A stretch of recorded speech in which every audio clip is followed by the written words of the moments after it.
Hey everyone, it's a cold Melbourne rainy day, so I guess it's time to open some mail. Let's get to it. I'm going to start with this one.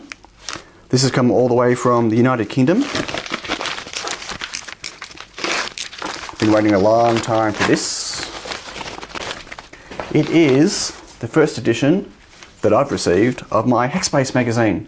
So I subscribed to this back in the start of February and I never received my edition. They took my money out straight away, kudos to them, but I never received any editions of the magazine. My order fell through the cracks. And so I contacted them and unfortunately I missed out on the last edition, which was the one with Limor Fried on the front, which I really wanted, but they'd run out. So this is my first edition now, so my 12 months starts from this edition.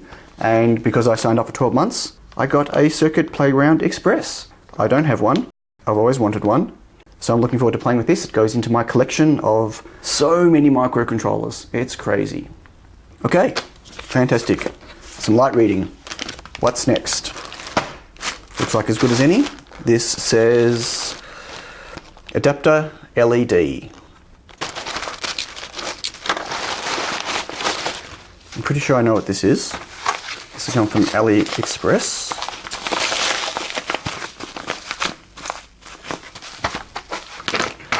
Okay, so here's the bag, open. I'm actually a little disappointed because this has been mangled. That's how it was sitting inside the bag, unraveled. I'm going to have to take a photo of that and send this back to the seller. That cap looks like it's been bent off. Okay, well there you go.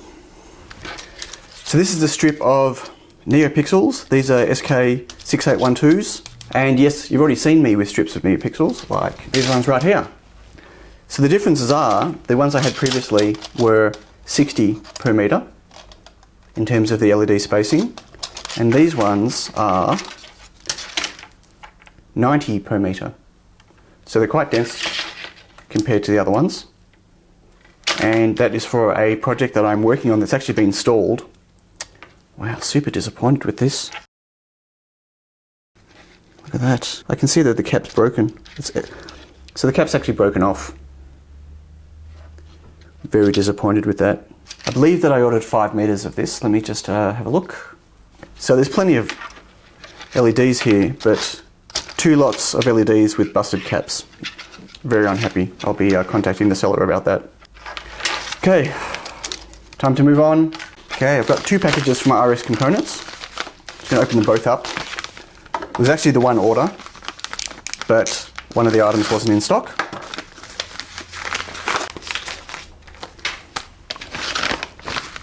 So they shipped me it in 2 parts and didn't charge me extra for it, which was very nice of them. Cool. Okay, so what have we got? Why are they all bundled together? Did they ship them as individual items? Packets of individual items rather than... Okay, cool. So, I'm not going to open all these up because they're going to go everywhere. Inside here, we've got a whole bunch of voltage regulators. These are TO220 linear voltage regulators. We've got... Ooh, I will open this one. These are female headers that look alarmingly similar to what plugs into the back of the 64x32 LED matrix panels. So, I wonder what they could be for. Just stick around and find out. Okay, this is a tiny little package. These are, I believe, SOT 23 NPN transistors. Okay, great. Inside here are 5 LDO voltage regulators. These are also SOT 23. And I can't remember what these are. I know what they are. That is absolutely tiny. That is a level shifter. So it's a 20-pin TSOP. It's a Texas Instruments. It's a TXB0108 PWR voltage level shifter. So the way it works is you pass a source voltage in to one of the pins and a source voltage out to one of the pins on the other side, and then anything that goes into the left side with the voltage source A gets translated to everything on the right hand side with voltage source B. Pretty cool. That's also for the same project that those header pins are going to be for. Let's move on. I'm going to lose all those components. This next one is development board module. Of course it is. Everything is a development board module that comes from China. And there is the last of the Wemos D1 minis that I ordered about 2.5 months ago. That didn't take long to get here, did it?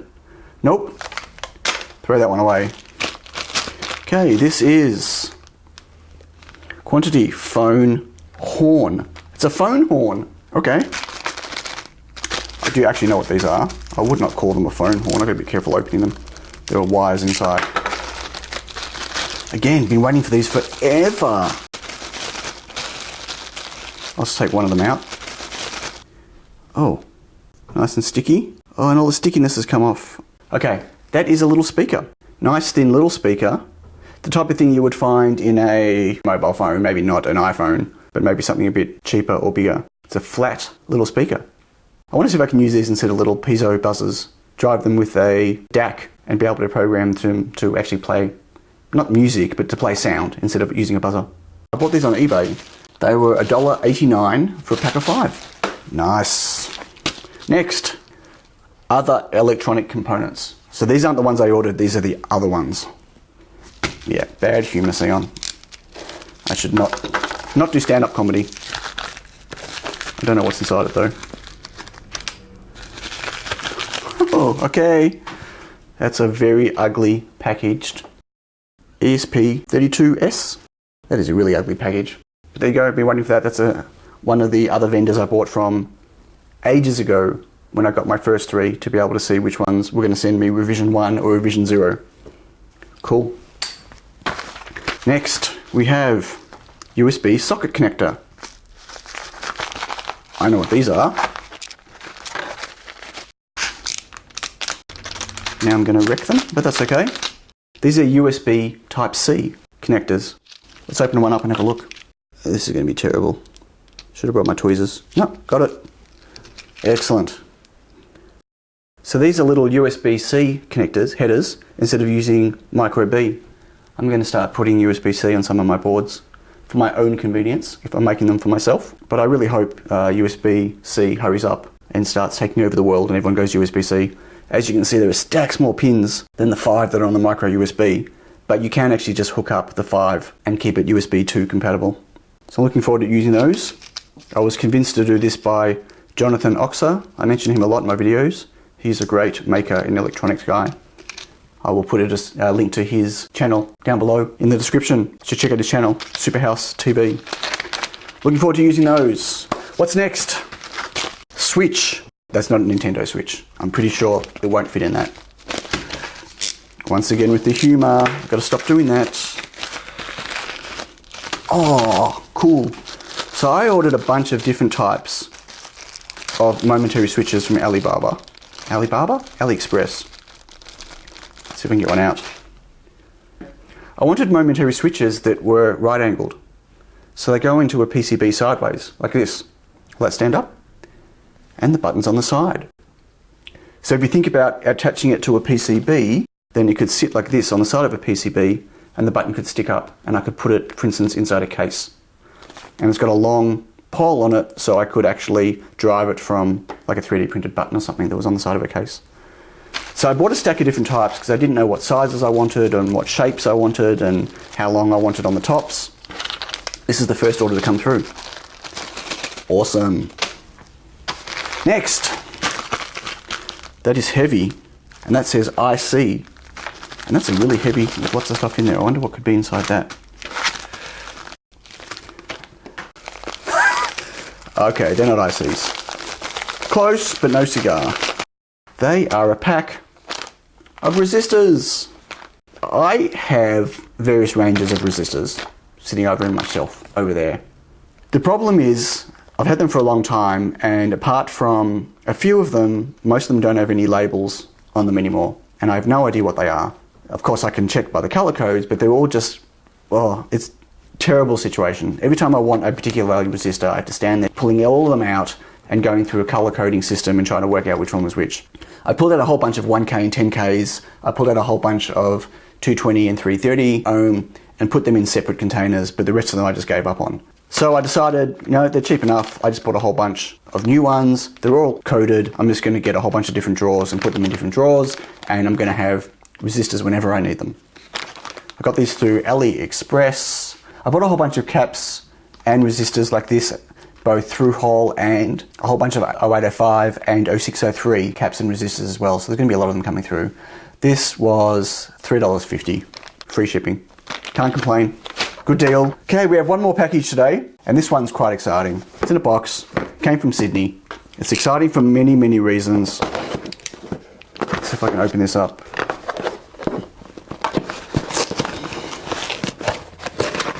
A white box? No. Come on. Here we go. Throw the box behind me. This is my first ever Pi. It's a Pi 0W. Let's open it up. There we go. I know I'm way behind the 8 ball. I know. Why did I get a Pi? Well, no, I'm not overly interested in Linux. I mean, I don't hate Linux, but I don't really have a need for any other computers around me. I bought the starter kit. So inside here is a power supply. An Australian power supply. That's why I bought it locally. As you can see from the connectors there. And inside the starter kit comes the Pi, a case with a couple of different covers, a card which already has, I don't know which version of the OS is on there, a HDMI adapter, and a USB micro B to A adapter. So why did I get this? Well, I'm glad you asked. I have a Mark III, as many of you might know, and one of the things I intended to do as soon as I got my Mark III was to add Wi-Fi compatibility to it. Now the Mark III itself has the ability to actually solder on a Pi 0W to the back of the actual board, and then you can actually control it via an Octoprint derivative, which is called Prusaprint. Well, you can use Octoprint as well, but there's a specific version out there that's called Prusaprint, and I can not only send files directly to my Mark III without having to run back and forwards from my computer with an SD card all the time, but I can also monitor the printer, change settings on the printer remotely from a web page, and I can also plug a camera into it, and I can actually monitor the printing through the camera via a web page. And that is super exciting. So to do that, not only do I need to do some stuff like solder this onto the back of the board, but to actually make it fit inside the back of the board, I needed to use the printer to print a whole lot of new parts. And that leads me to why else this is an exciting project for me. This is a new case, back of case, for the controller board that's currently on my printer, that I printed from my printer. I used some orange filament that I got ages ago, and it's not quite the same color as the orange that comes with the Mark III, but it's close enough. Right now the actual cover is black. And what's exciting about this, not only the fact that I'm printing parts on my printer for my printer, is that I printed this in fast quality mode, which is the worst quality, and it looks damn fantastic compared to anything I've ever printed before out of my old printer. But not only that, you see that overhang just here? Oh, I'll try to get the angle right. And inside there's an overhang. I didn't print this with any supports. So printed this way down. Even the inside here for the nut holes, no supports. It just printed. Couldn't do that on my old printer. But I thought I'd give it a go on this, and I'm just so excited. The detail on this print is just amazing for fastest, worst quality. So the Pi actually sits, the controller board's in here facing this way. So the back of the PCB is facing this way, and the Pi sits inside there behind it, and there's a little flap that goes over here, so you can access the Pi from the back if you need to. So that's why I bought a Pi. I'm looking forward to putting all this together. I'm not going to do a tutorial video on how all this goes together because there's plenty of them on the internet already. I will do a follow-up video once it's in though, just to show it all working. I also promised a couple of people I'd do a follow-up video on my Mark III kit building exercise, just to cover any gotchas that I came up with that set me back a couple of hours actually on my build, that if I would have got right first time, it would have made it a much smoother process. But yep, that's my haul for today. A lot of mail. I'm very excited about it all. I've got so many things to do now. The rain has stopped, the clouds are grey, but the sun has kind of come up. Thanks for watching. If you liked the video, give it a thumbs up. Don't forget to subscribe and click the little alarm bell to be notified when I have new videos coming out. Until next time, catch you later.